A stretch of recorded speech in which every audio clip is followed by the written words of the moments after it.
Hello and welcome to your energy reading for the month of June 2013 using Feng Shui Astrology and the Tarot.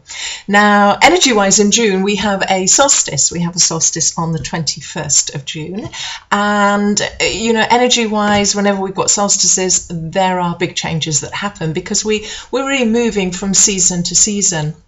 Here in the Northern Hemisphere, we have our summer solstice, so the day is long, and this is really when, with yang energy, it reaches its zenith, and then after that, it starts to decline, and yin energy starts to build and will gradually take over. In the Southern Hemisphere, you have the complete opposite. You'll have yin energy at its height, and then yang energy will start to take over following the solstice. So there's always a shift around about the solstices times anyway. Now in Feng Shui Astrology on the daily cycles, it gets very confusing because we have kind of like a mix of energies. The energy cycle kind of stops and then reverses direction. So it can always be a little bit confusing around that time. Now this actual forecast is your monthly one. If you want to see your daily forecasts, it's quite easy. Just snip onto my link. You can follow me on Facebook or on Twitter, and I do daily forecasts for you anyway. So June in Feng Shui Astrology is going to be governed by the energy of the lake. And it really picks up around about June 5th. That's when we start to shift into this lake energy, moving from a very earthy, heavy, grounded mountain energy in May. Now, the lake is an interesting energy because it's got a lot of different faces. On the surface, it's quite light-hearted, it's quite frivolous, it's very relaxed, it's governed by the element of metal, but this is a soft metal. It's focused, but it's not hard. It's really relaxed. Lake energy as well is all about our appearance, so there could be a focus on what we wear, how we do our hair, makeup, all that sort of stuff. But you know, sometimes we don't give enough respect to lake energy because we think it's light-hearted and it's frivolous. So we think that there's nothing underneath, but as we know, some lakes can be extremely deep. And this is the other side of lake energy because it's very deep, it's very spiritual, it's very thoughtful. It's focused on the bigger picture, on humanity rather than the self. So there's also the potential for that type of energy during June as well. Now, in terms of the best areas for relationships, that's going to be in the south this month. So focus on the south. It's fire anyway in the south, so that'll put a little bit of passion into your relationship. Try to put pairs of things within the south area of your home, or pictures of you and your partner looking happy and all that sort of thing. If you haven't got a partner, maybe write a description about what you want and pop that into the south area of your home. In terms of money or luck energy, we're looking at the southwest. Now, this is a great thing. I don't know whether you do this. You write kind of abundance checks and things like that. You write a check to yourself and say to the universe, this is what I want. It's a great thing to do in the southwest area of your home this month. Okay, let's have a look at the tarot now. I drew 3 tarot cards. They all came out upright. The first one I drew was the King of Cups, and then the second one was the 5 of Pentacles, and then the third one we actually had another king. We had the King of Wands. Right, let me go to the middle one first of all. This is the 5 of Pentacles. This is not a great card. This is sometimes known as the poverty card. And as you can see, you know, these poor people are kind of hobbling around in the snow. They don't seem to have anywhere to go. They're dressed in rags. They have nothing. They actually have nothing to their name, no physical assets at all.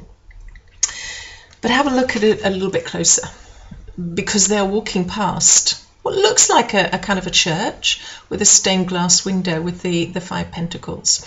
And this is quite interesting, because if we look at these 2 cards, the 2 kings, we have cups, which is emotions, and we have wands, which is all about activity and passion and doing things. And the kings talk about maturity or wisdom in these areas. Now, coming back to this card, these people have nothing physically. They are at the bottom of the bottom of the bottom. You know, sometimes when you get to that point, you can't see any further. You can't see any light at the end of the tunnel. You look down all the time because you're wondering whether you're going to fall any further. But you see, what they're walking past is this church. They're walking past sanctuary. They're walking past a place that they could go in, get warm, look at the bigger picture and understand things. And I think these 3 cards are really very clear to say that don't focus on the physical. By all means, we need to survive on the physical plane, but there's so much more to us than the physical. We have this emotional, very complex emotional energy.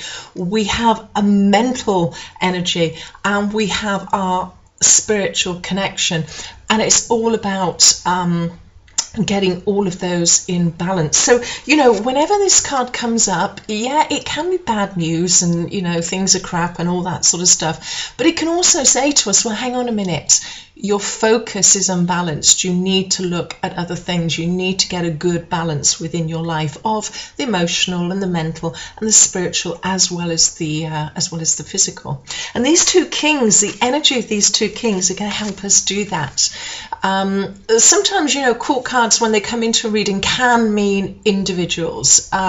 Because I'm doing this generic reading, but absolutely everybody, it's very difficult to interpret them in that way. So I like to think of the kings as bringing wisdom. They have learnt things. The King of Wands, yeah, he's got passion. He goes out and he acts and he does things, but he does it with forethought.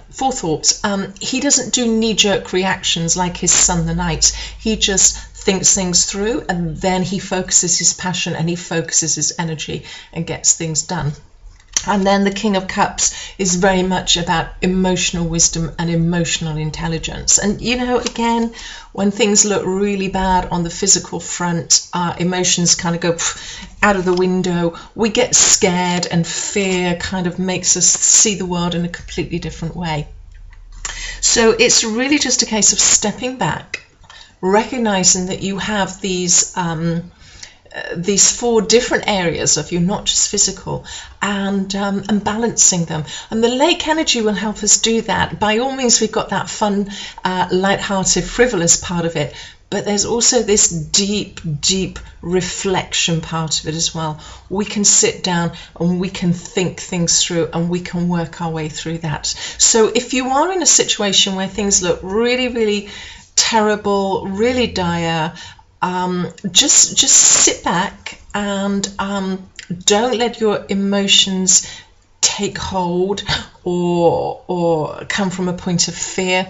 Don't let lots and lots and lots of thoughts keep going around your head and going around your head and all that sort of stuff. Understand that you have this spiritual connection and put it all back into context.